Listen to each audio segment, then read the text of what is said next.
생존 우선순위 뉴스 2025년 3월 6일자를 진행하도록 하겠습니다. 오늘의 편집 내용 드립니다.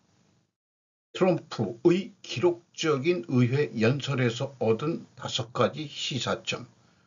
트럼프, 한국, 우리가 군사 지원하는데도 미보다 관세 4배 높아. 트럼프, 미 조선업 부서 신설할 것, 세금 감면 혜택도 제공. 트럼프, 중국, EU 지목하며 우리보다 높은 관세 부과하고 있다. 일본은 언급하지 않고. 트럼프, 일본과 한국이 파트너가 되고 싶어한다. 알래스카의 거대 파이프라인 건설로. 트럼프가 그린테크에 제동을 걸 수 있을까요? 트럼프의 새로운 교육 보스가 막 취임했는데 그녀는 이미 역사적인 마지막 임무를 발표하고 있습니다. 트럼프 대통령에게 말하는 법, 가장 큰 오산은 무엇이었을까? 젤렌스키가 호랑이 꼬리를 밟은 결과가 된 깊은 이유는 인터넷 소동, 트럼프 일본 지도자에게 전화했다. 이시바 총리 없습니다. 지도자가 아닌 것 같다. 뒤쪽의 지도자가 있는가? 아소시?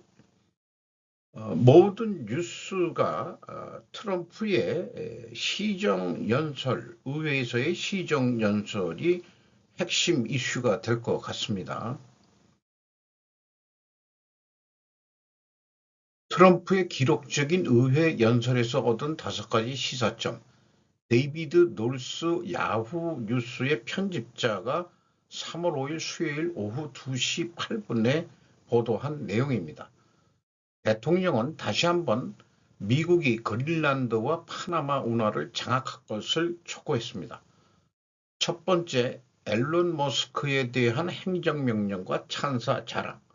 두 번째, 계란 가격을 낮추는 방법에 대한 자세한 내용은 없습니다. 교류독감이 문제가 된다면 쿠바처럼 집에서 닭을 키우면 될 거 아니냐. 옛날 서부시대 때도 집에서 닭을 키웠죠. 세 번째, 알그린 의원 트럼프 방해 후 하원에서 해임. 이 민주당 텍사스주 하원 의원인데 이 사람은 이 지팡이를 들고 다니는 게 자기의 그 상징인 것 같습니다. 시정연설을 하는데 고성을 지르면서 해서 쫓겨났다고 그래요. 네 번째, 그린란드와 파나마를 바라보며. 다섯 번째, 우크라이나 평화협정은 죽지 않았나요? 야후 편집자는 동북아시아에 대한 트럼프의 언급은 관심 대상 우선순위가 아니라고 생각이 들어갑니다. 트럼프, 한국, 우리가 군사 지원하는데도 미보다 관세 4배 높아. 김영철 기자가 헤럴드 경제에서 3월 5일 오후 1시 16분에 보도를 했습니다.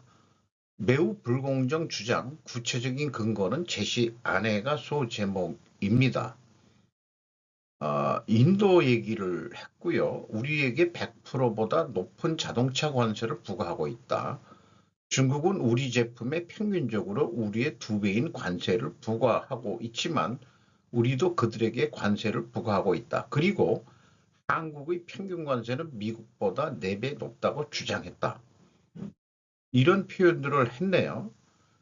한국은 미국과 자유협정을 체결해 대부분 상품을 무관세로 교역하고 있는데 근거는 제시 안 했다는 게 우리 언론의 보도의 핵심일 것 같습니다. 다른 뉴스로 트럼프 한일 알래스카 가스관 1000여원에 수조 달러 투자, 집권 2기 첫 의회 연설에서 바뀌어 멋진 일이 될 것. 집권 2기 첫 의회 연설에서 한국 등이 향후 알래스카 천연가스 파이프라인 사업에 참여하는 것에 대해 환영한다는 입장을 밝혔다. 아직 우리가 의사결정을 안 했는데 일본도 아직 의사결정을 공식적으로는 밝히지 않았죠. 알래스카에 세계 최대 규모 중 하나인 거대한 천연가스 파이프라인을 건설하고 있다며 일본, 한국 그리고 다른 나라들이 각각 수조 달러씩 투자하면서 우리의 파트너가 되기를 원하고 있다고 말했다. 이번 주 나는 핵심 광물과 히토류의 미국 내 생산을 극적으로 확대하는 역사적 조치를 취할 것이다. 저는 이것도 매우 중요할 것 같습니다. 그 광물과 히토류를 미국의 그 지하 자원을 본격적으로 채굴하겠다는 얘기입니다. 트럼프, 미 조선업 부서 신설할 것, 세금 감면 혜택도 제공. 정목희 기자가 헤럴드 경제에서 3월 5일 오후 1시 20분에 보도를 했습니다. 트럼프 2기 첫 의회 연설, 미국산 자동차 구매자에게 대출금 이자 세금 공제, 소제목이고요. 또 조선산업을 재건하기 위해 미국 조선업에 투자하는 기업에 세제 혜택을 제공하겠다고 밝혔다. 그는 파나마 운하를 되찾겠다는 입장도 재확인했다. 우리는 백악관에 새로운 조선 담당 사무국을 설치하고 이 산업을 원래 있어야 할 미국으로 가져오기 위해 특별세제 혜택을 제공하겠다. 트럼프 대통령은 미국의 군을 강화하기 위해 의회에 골든돔 미사일 방어막, 골든돔 미사일 디펜스 쉴드를 구축하기 위한 예산을 의회에 요청한다고도 말했다. 트럼프 대통령은 파나마 운하 통제권 환수 임무를 맡은 마코 루비오 국무장관을 향해 이제 우리는 뭔가 잘못되면 누구를 탓해야 하는지 알고 있다고 덧붙였다. 미중 해전이 발생한다면 해군력 질도 중요하지만 역시 물량으로도 많아야 한다.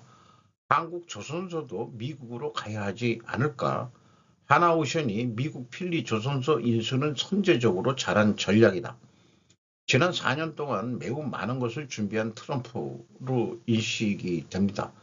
한국은 관세 등 포함하여 어떻게 트럼프와 빅딜을 할 것인가? 트럼프와 상대할 지도자가 필요하다. 그게 누굴까? 개인적으로 저는 이재명이는 절대 안 된다 하는 생각을 가지고 있습니다.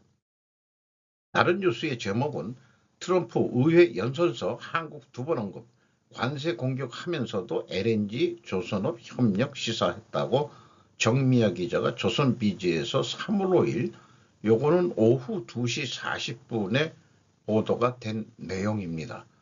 그 내용들은 생략했습니다. 이미 나온 얘기가 돼서요. 트럼프, 중국, EU 지목하며 우리보다 높은 관세 부과하고 있다. 일본은 언급하지 않고 3월 5일 12시 37분에 일본 산케이 신문이 보도한 내용입니다. 트럼프 미국 대통령은 4일 시정연설에서 유럽연합, 중국, 브라질, 인도, 멕시코, 캐나다, 한국을 맨 마지막에 나열했습니다. 지목하며 우리가 부과하고 있는 것보다 높은 관세를 부과하고 있다며 4월 2일 상호 관세를 시작할 방침임을 재차 밝혔다. 다만 일본을 언급하지는 않았다. 트럼프 당선인은 또 철강 산업을 지키는 것은 일자리를 지키는 것만이 아니라 우리의 영혼을 지키는 것이라고 말했지만 일본 제철의 US 스틸 인수 계획에 대해서는 직접 언급하지 않았다. 또 다른 뉴스는 트럼프, 일본과 한국이 파트너가 되고 싶어 한다. 알래스카의 거대 파이프라인 건설로 북부 알래스카에서 세계 최대급 천연가스 파이프라인 건설에 나서고 있다며 일본과 한국 등 국가들이 수조 달러를 들여 우리 파트너가 되고 싶어 한다고 말했다. 그는 그야말로 장대한 것이 될 것이라고 강조했다. 2월에 워싱턴에서 열린 일미 정상회담에서 이시바 시게루 수상이 트럼프 씨에 대해 1조 달러 약 151조엔 규모까지 끌어올릴 의향을 전달. 미국에서 일본으로의 액화 천연가스 LNG의 수출을 늘릴 것에도 일치했다. 러시아의 경우는 야말 반도라는 데가 있는데 거기가 LNG 생산의 보고죠. 원래 그 원주민의 땅이었는데 거기가 뉴스에 많이 나왔고 우리나라의 그 하나오션 옛날 대우조선 해양이 LNG 쇄빙선을 첫 번째로 진수했었고 러시아의 그 천연가스 생산은 세 군데가 지금 공동 투자한 거로 알고 있습니다. 중국 자본이 들어가 있고, 그다음에 그 프랑스 토탈, 그 석유 기업이, 그다음에 이제 러시아하고 이렇게 세 군데가 그 생산하고 있는 거로 알고 있습니다. 그러니까 그 북극 쪽에 그 북쪽에 천연가스 매장량들이 꽤 많이 있는 것 같아요. 그러니까 알래스카에서도 그 미국도 개발을 하는데 일본과 한국을 그 끌어들이는 것은 어떻게 생각하면 정치적으로 동맹을 더 결속하는 길이라고 저는 개인적으로 느끼게 됩니다. 트럼프가 그린테크에 제동을 걸 수 있을까요? 피터 자이안 3월 5일자 뉴스레터입니다. 미국과 전 세계적으로 지난 몇 년 동안 친환경 에너지 전환이 큰 인기를 끌고 있습니다. 트럼프 대통령의 두 번째 임기가 시작되면 국내 및 그 밖의 녹색 전환에 어떤 영향을 미칠까요? 미국의 지역의 친환경적인 사람들에게는 그 영향이 미미해야 합니다. 미국은 그 대부분이 그린테크 부품을 제조하거나 많은 재정 지원을 제공하지 않기 때문에 트럼프의 영향력은 대부분 미국에 국한되어 있습니다. 하지만 미국 사람들에게는 이야기가 그리 예쁘지는 않습니다. 미국의 친환경 전환을 위한 주요 과제는 송전 인프라와 자금 조달입니다. 연방 정부의 지원은 에너지가 생산되는 곳에서 사용될 곳으로 에너지를 공급받기 위한 인프라를 개발하는 데 매우 중요합니다. 트럼프는 이러한 개발 및 조정 과정을 훨씬 더 어렵게 만들 수 있습니다. 풍력 및 태양광 프로젝트는 전통적인 화석연료 발전소보다 더 강력한 자금 조달이 필요하므로 연방 인센티브나 보조금 삭감으로 인해 이러한 프로젝트가 실행 불가능해질 수도 있습니다. 연방정부의 지원이 없다면 이러한 친환경 프로젝트 중 많은 것들이 지연될 것입니다. 민간 투자자들이 개입을 시도할 수 있지만 연방자금 수준을 맞출 수는 없습니다. 트럼프는 녹색 전환을 크게 낮출 수 있는 능력을 가지고 있지만 적어도 그것이 미국을 넘어 확장되지는 않을 것입니다. 그런데 우리나라, 한국은 좌파 친중파들이 친환경 이름으로 중국산 태양광을 수입해가지고 지원금까지 지급하면서 태양광 사업을 대대적으로 풀렸죠. 거기에는 뭔가 그 떡고물이 떨어지는 게 분명히 있을 거라고 생각합니다. 중국산이 싸기 때문에 한다고 그러지만은 국내 태양광 업체의 발전을 위해서는 우리도 태양광에 대해서 관세를 매겼어야 되는 거 아니냐. 싸게 한다고 그러면은 그런 게 좀 필요할 수도 있겠죠. 철강에 대해서 요즘에 반덤핑 조사를 한다는 발표도 있었습니다. 트럼프의 새로운 교육 보스가 막 취임했는데 그녀는 이미 역사적인 마지막 임무를 발표하고 있습니다. 콴웨이, 케빈 탄, 캐설린 탕갈라키스, 리포트, 아일렛 셔피, 많은 기자들이 인사이더에서 3월 5일 수요일 오전 2시 2분에 보도한 내용입니다. 린다 맥마운은 교육부를 개편해야 한다고 말한다. 새로 임명된 교육부 장관은 앞으로의 과제를 역사적인 마지막 임무라고 설명했습니다. 도널드 트럼프 대통령은 이 부서의 폐쇄를 거듭 촉구했습니다. 적폐적이고 관료적인 장벽을 제거하고 교육감독을 주에 효과적으로 이양할 것. 세 가지 중요한 정책 결정을 했습니다. 첫째, 부모가 자녀 교육의 주요 의사결정자가 되어야 한다. 두 번째, 교육이 분열적인 DEI 프로그램과 성 이데올로기 대신 수학, 독서, 과학, 역사에 초점을 맞춰야 한다. 세 번째, 고등교육이 인력 수요에 맞춘 급여가 좋은 경력을 쌓아야 한다. 그녀의 다양성, 형평성, 포용성에 대한 입장은 트럼프 행정부가 다양성 관련 이니시어티브를 단속하려는 광범위한 움직임과 일치합니다. 교육부는 저소득층 학생과 학군을 위한 주요 보조금 및 대출과 함께 1조 7천억 달러 규모의 학생 대출 포트폴리오를 관리합니다. 2월 13일 인사청문회에서 맥마헌은 의회의 승인이 있어야만 해당 부서를 폐지할 수 있다고는 얘기를 했습니다.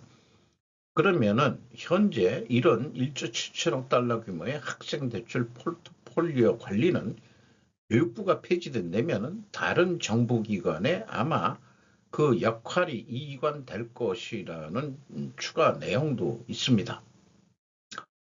우리나라 경우도 그 전교조 등의 영향을 받아가지고 그 학생들이 지금 한 3040 애들이 상당히 레프트 쪽으로 쏠려 있는 거로 저는 인식을 합니다.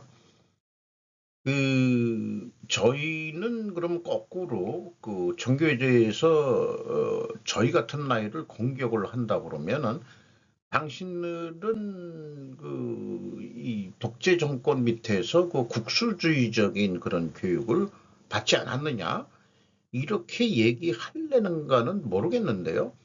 제 어렸을 때 기억으로 보면은 전혀 그런 거는 저는 느끼지 못하고, 나이 먹어서도 그렇게까지 그 국수주의나 그 보수주의 교육을 독재 정권이라고 해서 그렇게 초등학교 때부터 그 의식교육을 했느냐. 필요해서도 그 일부는 우리가 반공 이런 교육은 많이 받았죠. 북한하고 대립돼 있으니까. 그러니까 반교육을 우리는 받은 거는 인정하는데 그렇다고 그 전교조처럼 어떤 영향을 미치는 그런 정치적인 이념 교육은 그렇게 받았다고 생각은 안 합니다. 그러니까 세상이 변해가지고 지금의 3040들이 그런 교육을 많이 받았고 또 교육감 조모식인가 그 친구 하는 얘기는 구로동 쪽에 그 중국 조선족 중국인들이 많이 들어와서 하니까 초등학교에서 중국어 가르쳐야 된다라는 매국적인 발언을 한 게 있습니다. 한국에 와서 한국말 배울 생각을 해야 되는데 이런 것까지 막 생각이 나네요. 우리나라 인구도 줄고 대학 그 보조금 이런 것도 많이 줄여야 될 것 같습니다. 트럼프 대통령의 말하는 법 가장 큰 오산은 무엇이었을까? 젤렌스키가 호랑이 꼬리를 밟는 결과가 된 깊은 이유는 3월 5일자 10시 17분이네요. 동양경제 온라인에서 오카모토 중고라고 커뮤니케이션 전략 연구가가 기고를 했습니다. 멘탈리티는 마피아 보수와 같은 이런 멘탈리티는 마피아 보수도 마찬가지다. 이러한 친옥 지향이 강한 이 친옥이라고 한다면 이제 충복이라고 일본식 충복을 친옥이라고 얘기하는 것 같습니다. 강한 독재자 리더에게 대처하는 방법은 실은 맞지 않는 것, 공포로 사람을 통제하는 지배자에게 어떤 정론을 내놓든 설득할 수 있을 리가 없기 때문입니다. 미국의 베스트셀러 권력의 48가지 법칙에 따르면 권력을 손에 넣기 위한 첫 번째 법칙은 결코 권력자보다 뛰어나서는 안 된다. 당신이 너무 유능하거나 지나치게 야심차면 지두심 많은 권력자의 불안을 유발하고 뭉개진다. 항상 권력자에게 우월감을 줘야 한다고 말하고 있습니다. 젤렌스키의 최대 오산은 이라는 소제목으로 이번 젤렌스키 씨의 최대의 오산은 트럼프 씨를 유럽 제국의 민주적 리더와 마찬가지로 이야기를 아는 어른의 정치가라는 전제로 논의를 해버렸을 것입니다. 트럼프 씨도 벤스 씨도 푸틴은 현대의 히틀러이며 타협이나 유화 등은 있을 수 없다라고 하는 유럽의 지도자의 공통인식을 가지고 있지 않고 정론 등 통용되지 않는 존재라는 것을 몰랐다 이거죠. 그 이해가 있었으면 젤렌스키 씨도 좀 다르게 대응했을지도 모릅니다. 이런 뉴스를 보면서 어떤 조직이라도 보스에게 충복이 있어야 조직을 구성할 수 있다는 것은 아마 진릴 겁니다. JD 반스가 그 첫 예를 뮌헨 안보회의 가서도 보여줬고 이번 젤렌스키 하고의 그 회담에서도 보여줬다고 생각을 합니다. 인터넷 소동 트럼프 일본 지도자에게 전화했다. 이시바 총리 없습니다. 지도자가 아닌 것 같다. 뒤쪽의 지도자가 있는가? 아소씨? 이게 핵심일 것 같습니다. 데일리라고 되어 있네요. 3월 5일 15시 30분에 보도한 내용입니다. 이 사람들은 전달이라는 표현을 하고 있네요. 5일 TV 아사히 모닝쇼에서는 도널드 트럼프 미국 대통령이 일본에 대한 관세를 시사하며 일본 지도자에게 전화했다고 발언한 것을 다뤘다. 지난 3일 트럼프 대통령이 일본 지도자에게 전화해 자국 통화를 계속 평가절하해서는 안 된다고 전했다고 발언하면서 중략하고요. 한편 이시바 시게루 총리가 4일 중의원 재무금융위에서 트럼프 대통령으로부터 나에게 전화가 왔느냐는 것입니다만 그런 사실은 없습니다라고 말한 모습. 인터넷에서도 화제로 지도자는 이시바가 아닌 것을 들켰다. 아마 다른 사람과 이야기한 것 아닐까? 일본의 지도자 이시바 총리는 아니다. 비보 이시바는 아니다. 아소씨 따로 존재하고 있다는 것을 알 수 있습니다. 일본의 지도자와는 이시바가 아니라 다른 곳에 있게 된다. 역시 뒤쪽의 지도자가 있겠지? 누구냐?며 재미있어 하는 투고가 모여 있다. 댓글 중에 하나는 틀림없이 트럼프 씨의 착각이거나 확신적으로 하지도 않은 말을 했거나 둘 중에 하나겠지. 그렇지만 이시바 수상은 일본의 지도자가 아니다이지만 너무 일본 국민에게 꽂히는 파워워드여서 거기만은 전면적으로 찬동하고 싶어진다. 이시바 총리가 좀 인기가 좀 없는 모양이네요. 제가 그 생존 우선순위 뉴스라고 그 싱킹 브릿지 타임즈라고 영어로 된 것을 언뜻 바꾸고 싶었고 또 그 앞에 좀 붙이고 싶었던 얘기가 있습니다. 어눌하게 읽어드리는 읽고 그 다음에 듣는 이런 과정이 그냥 읽는 것보다는 말하고 듣는 이런 것들을 통해서 말할 때 그 내용이 충분히 더 전달될 수도 있고 글로 표현하는 데서는 한계가 있기 때문에 글을 읽어보면서 우리가 새롭게 좀 상황을 인식하는 데 도움이 되지 않을까 하는 생각은 계속 가지고 있습니다. 이상 마치도록 하겠습니다.